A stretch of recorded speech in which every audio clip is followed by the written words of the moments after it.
Bienvenue dans votre journal.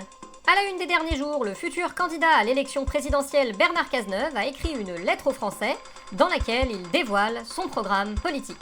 Nous avons pu mettre la main sur la lettre en question et nous vous proposons de vous la lire. Ah, mince, quelqu'un s'en est déjà servi visiblement. Face aux sondages pour l'élection présidentielle de 2027, qui sont tous très en faveur de Marine Le Pen au premier comme au second tour, le président de la République Emmanuel Macron a pris la parole pour tenter de les relativiser. Emmanuel Macron, bonjour. Salut les connards, on m'a pas oublié? Non, mais du coup, vous appelez à se méfier des sondages qui prédisent tous une victoire de Marine Le Pen. Bien sûr, ça veut rien dire. Moi, y a aucun sondage qui prédisait ma victoire un an avant que je gagne. Ça vous fait au moins un point commun avec Jean-Luc Mélenchon. Mais pourquoi pensez-vous donc que la victoire de Marine Le Pen n'est pas certaine? Parce que ça me ferait quand même bien chier qu'elle me succède, et donc je préfère faire comme si j'y étais pour rien dans le fait qu'elle soit à 35%. Ah bah oui, ça explique tout.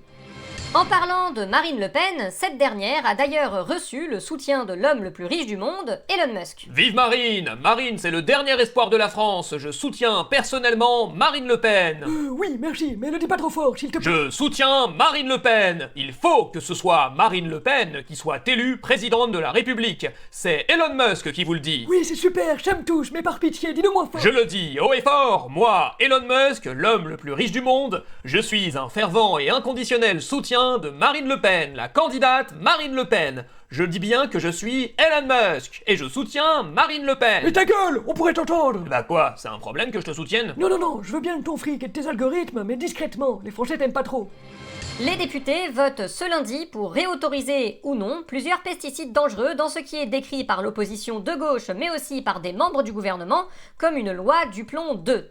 Pour en parler, nous nous retrouvons avec le président du parti et du groupe parlementaire de Renaissance, Gabriel Attal. Gabriel Attal, bonjour. Bonjour. Gabriel Attal, vous avez une réaction à nous partager concernant la réautorisation de ces pesticides? Ah bah là, alors, je suis choquée, hein. C'est incroyable qu'on puisse faire ça en 2026. En tant que progressiste, je suis vraiment estomaquée, dites donc. Par rapport à quoi, exactement? Vous pouvez être plus précis? Qu'est-ce qui vous dérange dans ce projet de loi? Je sais pas, moi, je sais même pas ce que c'est la cyprapritride. Mais c'est ce qu'il faut dire normalement quand les gens sont pas contents d'un projet de loi pour faire croire qu'on n'avait aucune intention de le voter. Ah, c'est une bonne nouvelle de savoir ça, donc ça veut dire que vous n'allez pas le voter, on est d'accord? Eh bah en fait, disons que vous verrez bien. Ouais, on va bien voir effectivement. Pour notre entretien du jour, nous nous retrouvons avec le nouveau Premier ministre britannique qui s'apprête à prendre ses fonctions, Andy Burnham. Andy Burnham, bonjour. Bonjour. Andy Burnham, vous êtes assez populaire dans l'opinion publique britannique, mais on vous accuse de n'avoir aucune colonne vertébrale idéologique. Et beaucoup appellent à une rupture claire avec le très impopulaire Premier ministre Keir Starmer que vous remplacez.